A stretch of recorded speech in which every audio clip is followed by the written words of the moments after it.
Yo, what's up, y'all? Happy Monday. Welcome back, man. It's time to jump back into these marathons, baby. Today, we about to jump back into this Parkway drive. Y'all ready? Let's jump back into it, man. Come on. Today, we about to be checking out Killing with a Smile. Let's get it.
My bad, y'all. I'm just riding and daydreaming. I done forgot all about y'all. I'm just sitting there doing that whole little thumb thing while I'm driving and listening to this thing, and I can't tell where one song starts and the next one ends. It's that fluid. So yeah, man, with all that said, I ain't complaining. I mean, I'm just riding home and enjoying the sounds of these guys screaming away, man. Nothing's really standing out and grabbing me, but I'm not turned off. So let's keep it going.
One, baby.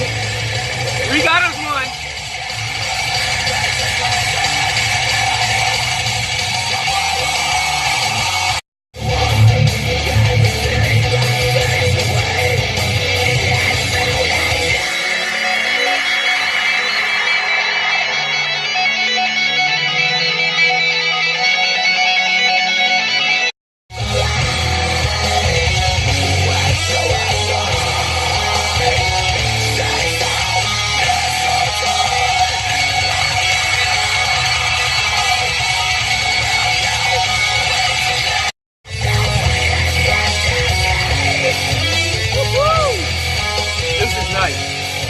This is nice.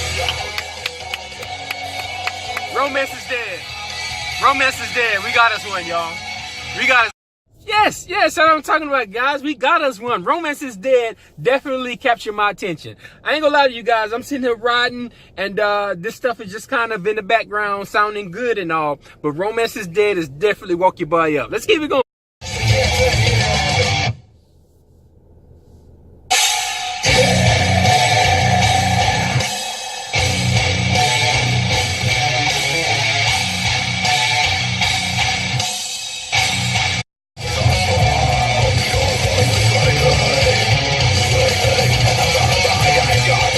Y'all know how I feel about that.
Oh man, all right, so we come to the end, y'all. Final thoughts about this album.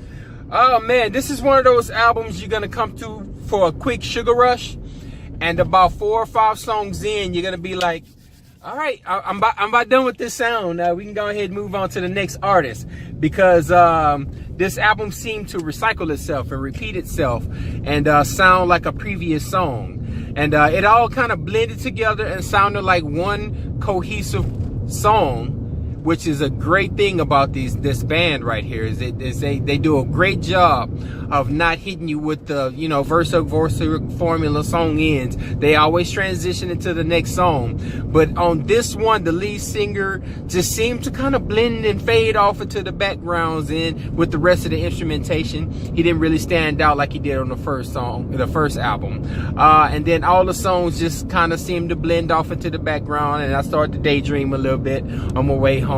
I mean, it's a solid sounding album, but it's not something that just grabbed me, and it's not something I'm gonna remember.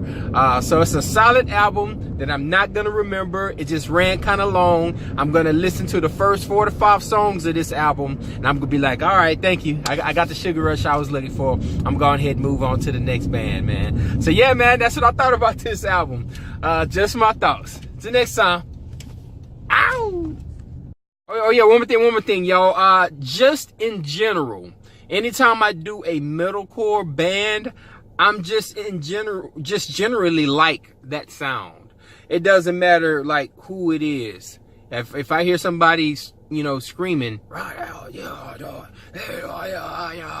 you know, after about 4 songs in, I start to get numb to the sound, and it all just kind of sounds the same, and I just enjoy it.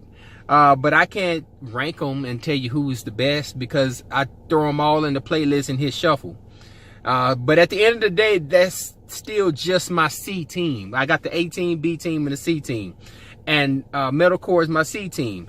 That means that's not necessarily something I'm listening to when these cameras go off, y'all. And it's just me and myself and the music I'm listening to. I don't go into metalcore and decide that that's my preference to listen to.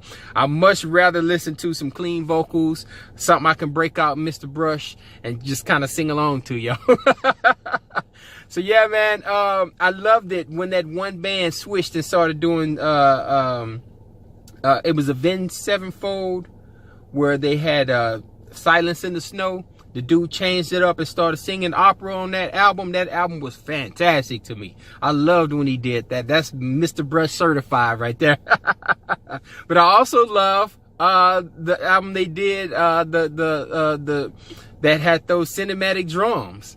And I love that album that those guys did. Remember, I had that little tiebreaker between Silence in the Snow and Shogun.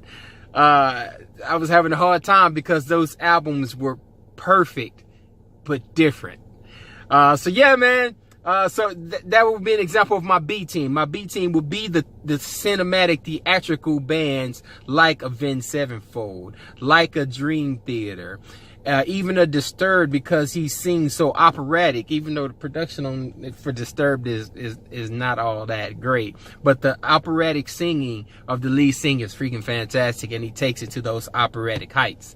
So yeah, man, that would be my B team. The Dream Theaters, the Avenged Sevenfolds, the Rimsteins, people like that get all, you know, theatrical, and the music has keyboards and organs and all this extra, like, send you on a journey with these 10-12 minute long songs, stuff like that. That would be my B team.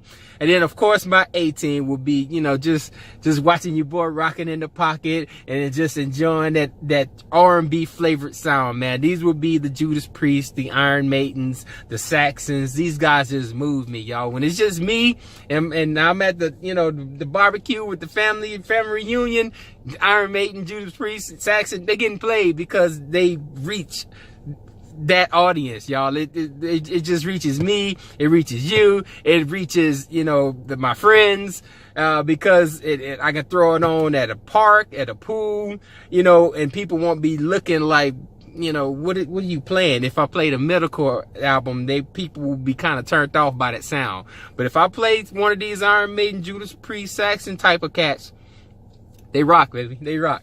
But yeah, man, this rant is going on and on and on. I just wanted to break that down for you. In general, I just like metalcore. I'm going to stick it in the playlist of all the rest of them, hit shuffle, and enjoy it for a good 30 minutes to an hour until that sugar rush is over. So I just wanted to mention that, y'all. All right, out.